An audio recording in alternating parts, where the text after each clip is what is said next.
Pria ini nggak sadar kontainer di belakangnya lepas dari mobil yang ia bawa. Ia terus saja jalan meninggalkan temannya si kanguru yang ada di dalam kontainer itu. Pas udah jalan jauh, ia baru sadar kalau bawaannya sudah hilang. Semua orang di bumi bengong menyaksikan keteledoran Dugu itu. Orang-orang di markas bilang Dugu tidak punya cukup waktu untuk kembali karena matahari segera terbenam. Namun penonton live streaming Dugu sangat berharap ia kembali menyelamatkan Kong si kanguru. Sementara itu, Dugu sendiri terus memacu mobilnya kembali ke pangkalan UNMS. Ia bilang ia tidak mungkin kembali menjemput Kong karena itu sama saja dengan bunuh diri. Namun nyatanya ia tidak tega guys. Dengan tekad yang bulat, Dugu memutar balik mobilnya untuk kembali menjemput Kong. Hal itu membuat semua orang di bumi merasa sangat senang dan memujinya.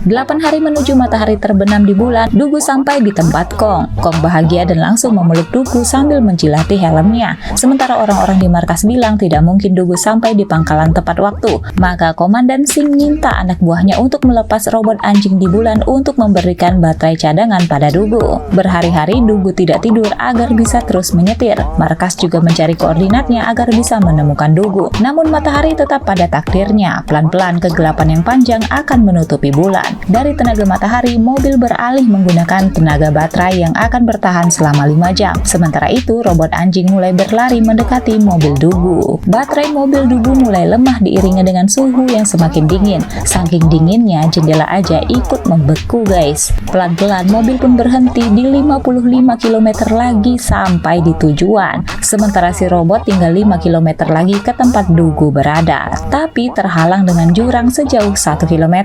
Singh menyuruh robot itu untuk memutar, tapi pria ini bilang akan mengontrolnya sendiri.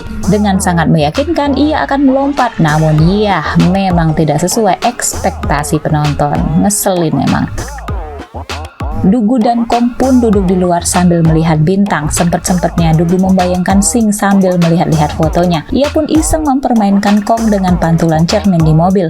Saat itulah ia tiba-tiba punya ide yang brilian. Ia mendobrak pintu dan mempreteli beberapa bagian mobil. Penonton menantikan apa yang akan dibuat oleh Dugu. Rupa-rupanya guys, Dugu memanfaatkan kekuatan kaki Kong untuk membawanya berseluncur di permukaan bulan. Lampu yang ada di kepala Dugu jadi penunjuk jalan bagi Kong. Mereka berselancar di atas bulan tanpa rasa takut dan membuat semua orang di bumi jadi bersorak-sorak. Tak hanya itu, saat Dugu dan Kong harus melewati jurang yang dalam, Dugu memanfaatkan nitrogen hingga mereka bisa terbang tinggi tanpa batas. Wih, keren banget ya guys.